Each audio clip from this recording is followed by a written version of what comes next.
Bom, a paz do Senhor, como você já viu aí na epígrafe aí do vídeo, vamos falar sobre o sábado. Eu gostaria de começar dizendo motivos pelo qual nós, cristãos, respeitamos o domingo. É claro que salvo aí os sabatistas. Eu não vou aqui citar nome de igreja, não vou citar nome de denominação, nem nome de pessoas ou de pessoas que instituem o sábado como doutrinário ou como algo específico para a salvação. A minha ideia nesse vídeo é simplesmente colocar em consideração os motivos pelo qual respeitamos o domingo e não respeitamos o sábado como se respeita o domingo. Apenas isso. Não é, e volto a dizer aqui, deixar claro, não é santificação do dia, o domingo ser um dia santo, também não se trata disso. Se trata em que domingo nós nos reunimos, nos dedicamos mais à obra de Deus, à obra na igreja, à obra de Deus em si, né? O domingo. Eu vou dar aqui os motivos. Primeiro motivo, isso todo mundo sabe, é porque Jesus ressurgiu no domingo. Jesus ressurgiu no primeiro dia da semana, isso todo mundo sabe. O segundo motivo é porque os discípulos, eles também se reuniam, os apóstolos, eles também se reuniam no domingo. Você tem Atos capítulo 20, verso 7, por exemplo, os discípulos eles se reunindo para adoração a Deus. Inclusive você tem reuniões em que eles partem o pão, o que nós podemos entender perfeitamente que está falando de Santa Ceia no domingo. O terceiro ponto pelo qual nós cremos, nós respeitamos o domingo no sentido de nos envolvermos mais, é porque essa ideia de que o domingo foi feito por Constantino, aproveitando uma data que era reservada ao deus Júpiter, essas coisas, é uma ideia completamente equivocada pela história, desfeita pela história, refutada pela história. Quando você vai nos primeiros séculos, primeiros 2 séculos da igreja, Constantino nem sonhava em existir, nem os pais de Constantino sonhavam em existir, a igreja já celebrava a Deus cultos no domingo. Você tem, por exemplo, documentos, aqui não é algo que se ouve de alguém, são documentos que você pode encontrar aí pelas vias de mídia, por exemplo, você encontra esses documentos para você ler. Barnabé, por exemplo, ano 95 depois de Cristo, ele defende, inclusive Barnabé chama de o 8º dia, o dia em que se inicia a semana, é o primeiro dia da semana, o 8º dia na cabeça dele é o dia que se inicia, é o domingo do Senhor. Você tem também o Inácio de Antioquia, ano 107 depois de Cristo, ele também fala do domingo. Eles usam esse dia, esse nome, o domingo, eles chamam de o dia do Senhor. Você também tem o Justino Marte, né, um homem que morreu por amor ao Evangelho, morreu por amor a Cristo, no ano 165 depois de Cristo, e existem documentos com a letra dele, que ele disse que eles se reuniam no dia do Senhor. Um homem chamado Didaquê, que é o documento mais antigo sobre o domingo, fora dos apóstolos e fora a Bíblia Sagrada, anos 65 até 80 depois de Cristo, ele também fala da reunião aos domingos para adoração a Deus. E é impressionante como todos esses homens, eles eram discípulos dos apóstolos. Eles conheceram os apóstolos, eles viveram com os apóstolos. E o que me chama a atenção é que todos eles chamam esse domingo de o dia do Senhor. E quando você lê Apocalipse capítulo 1, verso 10, você vai ver que João, ele vai relatar que tudo o que aconteceu com ele em Apocalipse iniciou no dia do Senhor. Então eu creio, baseado em evidências dos pais da igreja, que o dia do Senhor trata-se sim do domingo. Inclusive Apocalipse 1, verso 10. Esses para mim já são motivos mais do que suficientes para mostrar, para ver e perceber que a ideia, né, já que essa é uma palavra dita pelos sabatistas, a ideia do domingo para adoração não nasceu em Constantino. Essa ideia da adoração é uma ideia que nasceu na ressurreição de Cristo, na vida dos apóstolos, em Apocalipse, nos pais da igreja. Todos eles adoravam a Deus no domingo. Nós não estamos infringindo uma lei de Deus. Nós estamos simplesmente continuando uma prática que Cristo iniciou na ressurreição, os apóstolos continuaram, os pais da igreja continuaram, e assim nós seguimos o fluxo do que já havia sendo feito. Automaticamente eu me vejo na obrigação aqui no vídeo de falar sobre o sábado, de falar um pouco sobre o sábado. Então eu gostaria de falar sobre sábado, mas antes de falar sobre sábado, nós devemos entender o que era antes da igreja e o que é para a igreja. O que era antes da igreja e o que é para a igreja. Para falar sobre isso, eu preciso fazer com você algumas considerações. Primeiro, o sábado, a palavra sábado, aparece no Antigo Testamento cerca de 57 vezes. Das 57 vezes que ela aparece no Antigo Testamento, ela está orientando um povo, o povo de Israel, a obedecer a Deus, obedecer o dia instituído por Deus, o sábado, ser fiel a Deus no sábado, não trabalhar no dia de sábado. Ele está dizendo que o povo não deve fazer esforço algum no dia de sábado, ok?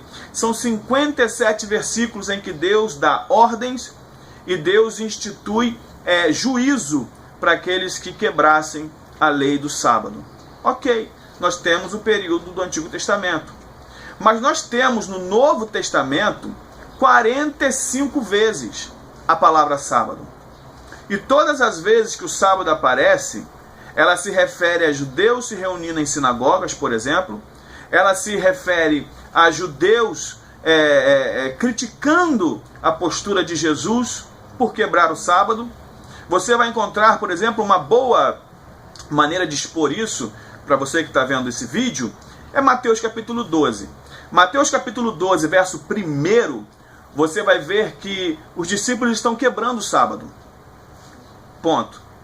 No verso 2, os fariseus estão julgando os discípulos que quebraram o sábado.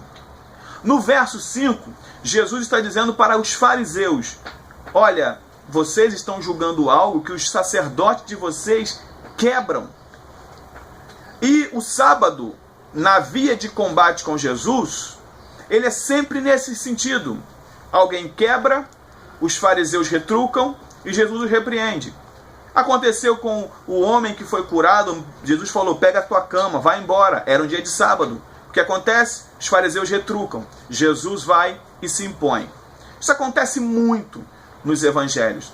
Jesus, ele não dava esse valor significativo para o sábado. Jesus, ele fazia as bondades e os milagres no sábado. Mas os sabatistas dizem que o que Jesus fazia no sábado não era trabalhar, mas Jesus fazia obras caridosas. Ok. E quando ele manda o homem pegar a sua cama, botar sobre os ombros e levar embora? Quer dizer então que eu não errar está certo, mandar uma pessoa errar não tem nada a ver comigo? Eu não tenho participação no erro dessa pessoa? Isso é muito complicado de assimilar por esse jeito.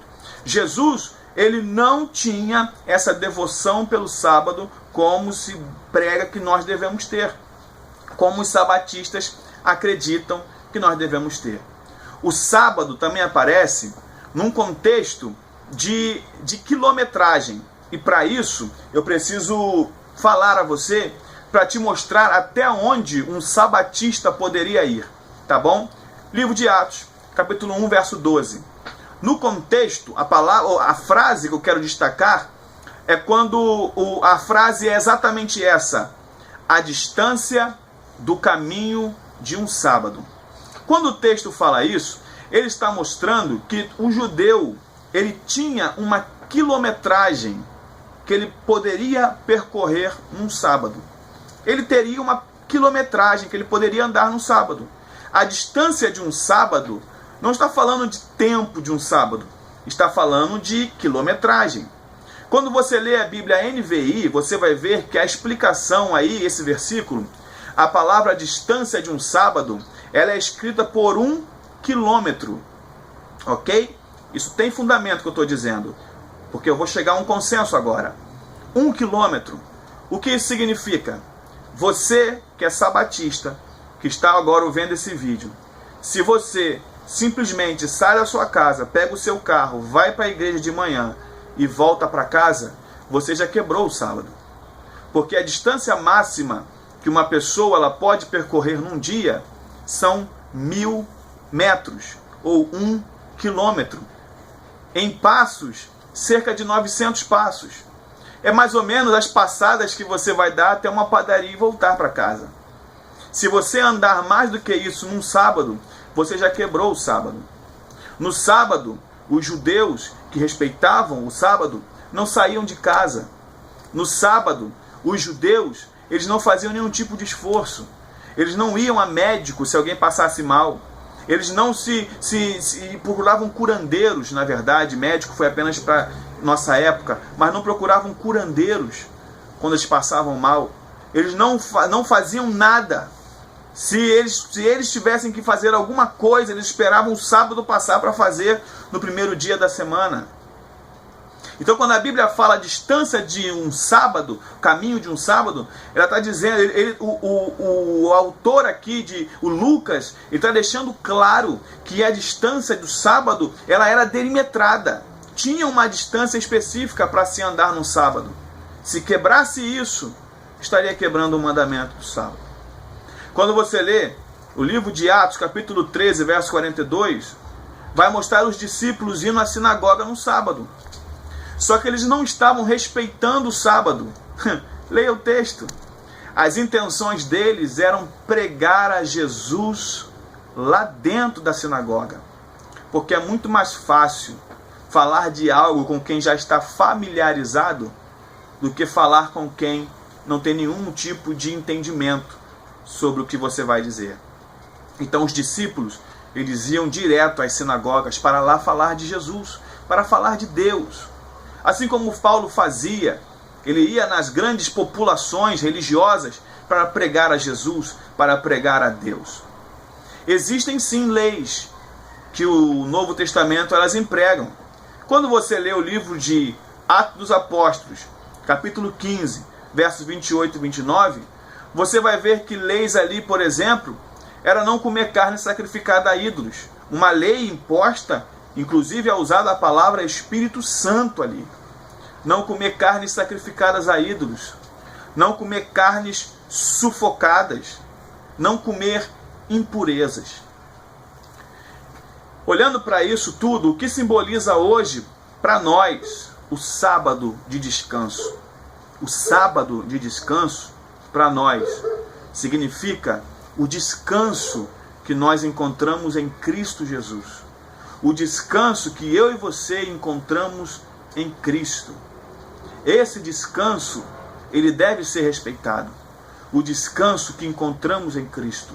Nada pode tirar a nossa paz que foi herdada em Cristo Jesus. O descanso que na cruz de Cristo nós conseguimos ganhar. Nós ganhamos essa bênção e esse privilégio.